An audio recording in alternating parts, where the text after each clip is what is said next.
khi vừa nói chuyện đó cũng khi đó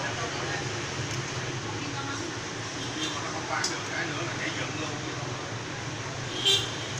Em lên đi con ơi. Đậu luôn lên, tại vì chặt rau mà. Chặt rau mà, không đi theo mà. Đi đi. Không thì đi chặt.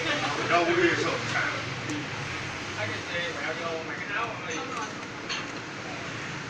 Xô đó nữa là áo chéo á. Rồi bỏ xuống hầm nóng thôi gì sao? Giờ đậu gì vậy? Mấy anh lên đeo cái này cái đây. Đồ lấy cả cái đồ đó mà.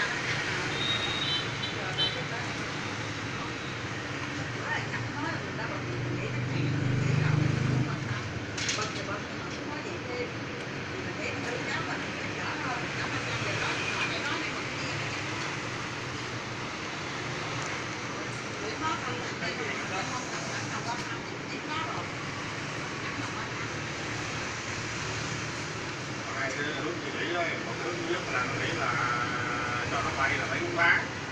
Còn nếu như mà cho nó bay rồi, chưa